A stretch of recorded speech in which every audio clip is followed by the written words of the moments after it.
Hello student, कैसे हैं आप सब। उम्मीद करता हूँ आप सब अच्छे होंगे, मस्त होंगे, बेहतर होंगे, आपकी पढ़ाई बेहतर चल रही होगी। और अभी ये पहला लेक्चर जब आया था उसमें बच्चे कह रहे थे कि सर ये जितने क्वेश्चन कराए हो इससे अलावा तो क्वेश्चन नहीं पढ़ना है, जबकि ये चैप्टर का पहला लेक्चर था। और आज कुछ यहाँ पर लगभग 15 क्वेश्चन कराऊंगा 2 अंक वाले, ठीक है। अब भाई साहब आपके सिलेबस में जितने क्वेश्चन है कराना पड़ेगा कि नहीं, है ना। आप सोचते हो कि 2-4 क्वेश्चन में हो जाए, ऐसा नहीं है। रिवीजन कराना मेरा कर्तव्य है, बस आप लोग पढ़ते रहें। एमपी बोर्ड के सभी बच्चे निश्चिंत रहें, पेपर के पहले बहुत कुछ मिलने वाला है आप लोगों को। बस जितना मुझसे हो सकता है, भाई कोई भी चीज़ पढ़ाना होता है, जैसे मान लीजिए 10 पेज आपको पढ़ाना है, उतना लिखना भी पड़ता है ताकि आप लोगों को यदि नोट्स बनाना हो तो दिक्कत ना हो सके। चलिए पहला क्वेश्चन देखिए, अर्धचालक क्या है। किन्हीं 2 नैज अर्धचालक का नाम बताइए या अर्धचालक का नाम बताइए। तो अर्धचालक का मतलब होता है बच्चों जिसमें बहुत कम मात्रा में धारा प्रवाहित हो, मतलब विद्युत चालकता जो है बच्चों उसकी चालकता बहुत ही कम हो। एक चीज़ हमने आपको इसके पहले भी बताया था कि आपका एक होता है चालक, क्या होता है, एक चालक, और एक होता है विद्युत रोधी, और इन दोनों के बीच में फिसता है बच्चों अर्धचालक। क्या, अर्धचालक मतलब ऐसे पदार्थ जिनकी चालकता विद्युत चालक और विद्युत रोधी पदार्थ के बीच हो, वो पदार्थ अर्धचालक कहलाएगा। एग्जाम्पल के तौर पर जर्मेनियम, सिलिकॉन, ऐसे पदार्थ जिनकी चालकता विद्युत चालक और विद्युत रोधी की चालकता के बीच में होता है, अर्थात बहुत कम अल्प मात्रा में धारा प्रवाहित होती है, उसे हम अर्धचालक कहते हैं। अगला क्वेश्चन देखिए बच्चों, अर्धचालकों को गर्म करने पर उनकी विद्युत चालकता किस प्रकार से प्रभावित होती है। सबसे पहले मैं आपको यदि क्लियर कर दूं कि किसी भी पदार्थ में जो चालकता होता है वो किसके कारण होता है, इलेक्ट्रॉन के कारण। किसके कारण, इलेक्ट्रॉन के कारण।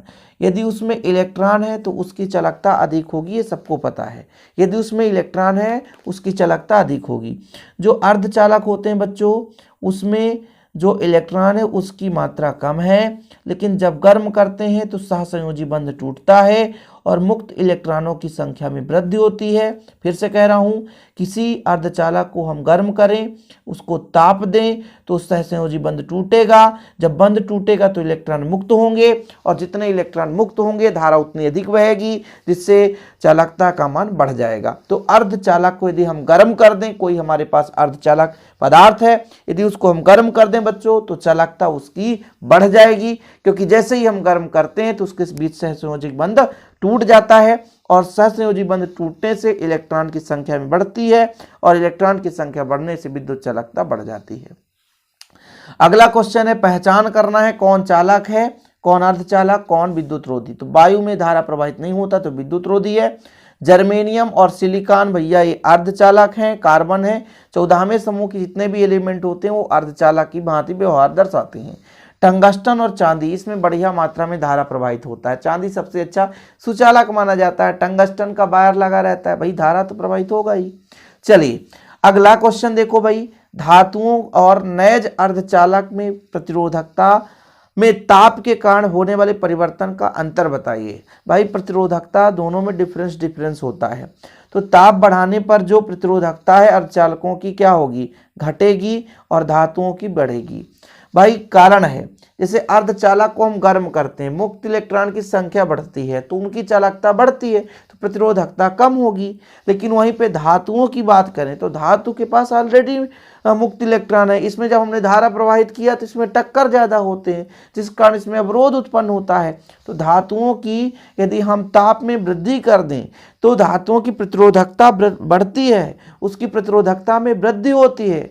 जबकि हम नैज अर्धचालक या निज अर्धचालक की बात करें तो इसमें जब हम ताप बढ़ाते हैं, इसको हम गर्म करते हैं, तो गर्म करने के कारण इनमें मुक्त इलेक्ट्रॉनों की संख्या बढ़ जाती है, और भैया इलेक्ट्रॉन की संख्या बढ़ने से अर्धचालकों की प्रतिरोधकता कम हो जाती है, धारा बढ़ जाती है। चीजें क्लियर, छोटी छोटी बातों को आप सिंपल तरीके से समझ सकते हो। आगे चलते हैं बच्चों, पीएन संधि डायोड का प्रतीक चिन्ह बताइए। जब पी प्रकार के अर्धचालक को और एन प्रकार के अर्धचालक को आपस में संयोग कर दिया जाता है तो उसे हम पीएन संधि कहते हैं। और बच्चों इसको शॉर्टकट में कुछ इस प्रकार से एरो का चिन्ह, और इसमें आप यहाँ पे ऐसा कर दो, ये आपका जो चिन्ह बन जाता है वो आपका पीएन संधि बताता है। कौन सा संधि बच्चों, पीएन संधि। यदि 1 नंबर में ऑब्जेक्टिव आ गया तो आपसे बनना चाहिए। आगे चलते हैं, पी प्रकार के अर्धचालक को परिभाषित कीजिए। कब बनता है पी प्रकार का अर्धचालक? देखो मैं आपको बताना चाहता हूं, दोनों क्वेश्चन है यहाँ पर। देखो जरा, पी प्रकार का अर्धचालक एन प्रकार का अर्धचालक कब बनता है? देखो जैसे आपके पास जर्मेनियम है, ठीक है, जर्मेनियम है, ये जो जर्मेनियम है बच्चों 14वें समूह का तत्व है, सब क्लियर है। अब जब इसमें आप 15वें समूह के एलिमेंट को मिलाएंगे, कौन समूह के? 15वें समूह के, तो ये जो बनाएगा वो एन प्रकार का अर्धचालक बनाएगा। किस प्रकार का? एन प्रकार का। और जब इसमें अशुद्ध के रूप में 13वें समूह के तत्वों को मिलाएंगे तो वो पी प्रकार का अर्धचालक बनाएगा। सिंपल। जैसे मैं कह रहा हूं कि जर्मेनियम में कितने इलेक्ट्रॉन लेने की आवश्यकता है? 4 इलेक्ट्रॉन लेने की आवश्यकता है, लेकिन ये 15वां समूह जब गया तो इसके पास 5 है, तो 4 से तो बंध बना लिया, 4 से तो बंध बना लिया, लेकिन एक एक्स्ट्रा बच गया, इसलिए इसी के कारण इलेक्ट्रॉन की अधिकता हो गई और इसे हम एन प्रकार का अर्धचालक कहते हैं। क्या? एन प्रकार का अर्धचालक।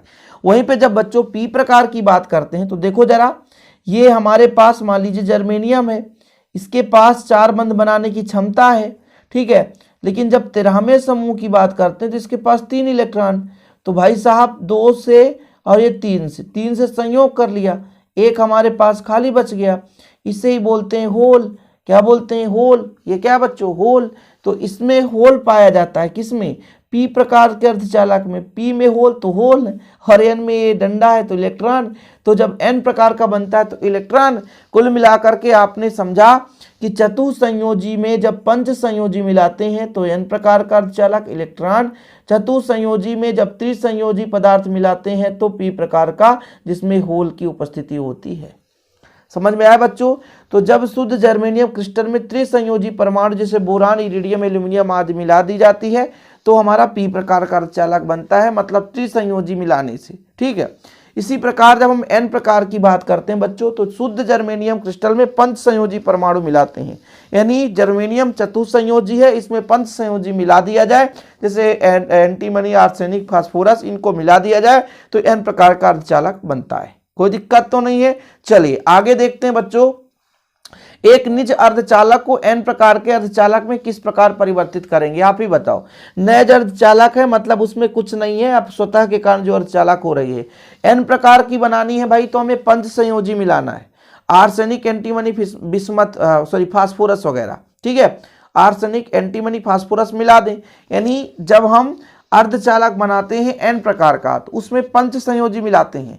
वहीं पे यदि हमें पी प्रकार का अर्धचालक बनाना है बच्चों तो उसमें हमको त्रिसंयोजी मिलाना होगा। तो एक के साथ एक क्वेश्चन फ्री रहना चाहिए कि जब हमको क्या बनाना भैया, बनाना है आपको पी प्रकार, तो पी प्रकार का बनाने के लिए त्रिसंयोजी मिलाना होगा। तो ये क्वेश्चन ही है कि एक निज अर्धचालक को पी प्रकार का अर्धचालक बनाना है तो हम कैसे परिवर्तित करेंगे? तो निज अर्धचालक में त्रिसंयोजी तत्व यदि मिला दिया जाए, जैसे इंडियम हो गया, बोरान, एल्यूमिनियम, इनको यदि मिला दिया जाए बच्चों तो जो बनने वाला अर्धचालक है पी प्रकार। क्योंकि हमने पहले भी बता दिया कि 14वें समूह के एलिमेंट यानी चतुसंयोजी में जब पंच संयोजी मिलाते हैं तो हमारा एन प्रकार का अर्धचालक बनता है, लेकिन वहीं पे जब हम त्रिसंयोजी मिलाते हैं तो पी प्रकार का अर्धचालक बनता है। आगे चलें, क्वेश्चन को देखते हुए। पी प्रकार के अर्धचालक और एन प्रकार के अर्धचालकों में बहुसंख्यक आवेश वाहकों का नाम बताइए। आप बताओ, पी यहाँ पे होल है ना, तो पी में होल के कारण धारा बहती है, ठीक है। और एन में इलेक्ट्रॉन, मैंने पहले ही बता दिया कि जब पंच संयोजी मिलाते हैं चतुसंयोजी में तो 4 तो संयोग कर लेते हैं। भाई हमने कहा कि 4 में 5 आ रहे हैं, 4 में 5, तो 5 में 4 ही ना संयोग करेंगे, बाकी एक बचेगा तो इलेक्ट्रॉन, तो ये एन प्रकार। लेकिन जब 4 में 3 आ रहे हैं तो इसके पास एक खाली रह जाएगा होल, तो यहाँ पे पी प्रकार। तो भैया जो पी प्रकार का अर्धचालक होता है उसमें बहुसंख्यक जो धारा वाहक होता है वो होल होता है। लेकिन जब हम एन प्रकार के अर्धचालक की बात करते हैं तो इसमें बहुसंख्यक जो धारा वाहक होता है बच्चों वो क्या होता है? इलेक्ट्रॉन होता है। आगे देखो एलईडी, ये क्वेश्चन एमपी बोर्ड में 2023 में नहीं आने वाला। लाइट इमिटिंग डायोड इसका संक्षिप्त रूप है, और ये करता क्या है कि अग्र अभिनत स्थिति में बच्चों प्रयुक्त किए जाने वाला एक प्रकार से प्रकाश उत्सर्जक है। एल का मतलब है लाइट, ई का मतलब इमिटिंग डायोड, ठीक है। एक ऐसी पीएन संधि है, मतलब एक संधि है जो अग्र अभिनत अवस्था में प्रयुक्त करने पर संधि स्थल से प्रकाश का उत्सर्जन करती है। लाइट इमिटिंग, लाइट का उत्सर्जन करना। आगे देखो लॉजिक गेट क्या है। गेट क्या होता है? द्वार होता है जो आने वाले और जाने वाले के बीच संबंध दर्शाता है। यही ना होता है, घर के सामने गेट लगाते हैं। गेट का काम क्या है? आने वाले जाने वाले व्यक्तियों को वहां पे रोकना या जाने देना, यही तो काम करता है। यानी गेट एक निश्चित रूप से संबंध दर्शाता है। इसी प्रकार हम परिपथ की बात करते हैं जब डिजिटल परिपथ में, तो हम एक लॉजिक गेट का प्रयोग करते हैं जो कि क्या करता है? आने वाले को निवेशी और जाने वाले को निर्गत, यही ना बोलते हैं, आने वाले को निवेशी और जाने वाले को निर्गत। इन बोल्टताओं के मध्य एक संबंध दर्शाता है, एक संबंध का पालन करता है। लॉजिक गेट, जैसे आपके घर में गेट है, गेट से आने वाले व्यक्ति जाने वाले व्यक्ति के बीच वो एक संबंध रखेगा। इसी प्रकार लॉजिक गेट डिजिटल परिपथ का एक कुल मिलाकर बच्चों एक संबंध है जो कि निवेशी और निर्गत बोल्टताओं के मध्य एक संबंध स्थापित करता है। सार्वत्रिक गेट क्या है? लॉजिक गेट हम पढ़ेंगे आगे चलकर, OR gate, NOT gate, AND gate, और इनको जोड़ेंगे तो नॉर और नैंड बनता है। ठीक है, जैसे यहाँ पे हम बात करते हैं जो नॉर होता है, नॉर होता है किन से मिलकर बना होता है? नॉर से नो फॉर नॉट और से और, तो आर और नॉट इन दोनों को जोड़ते हैं तो बनता है नॉर। ठीक है, और बच्चों नैंड की बात करते हैं, नैंड में आपका एंड और N for not, N for not, इन दोनों को जब जोड़ते हैं तो नैंड बन जाता है।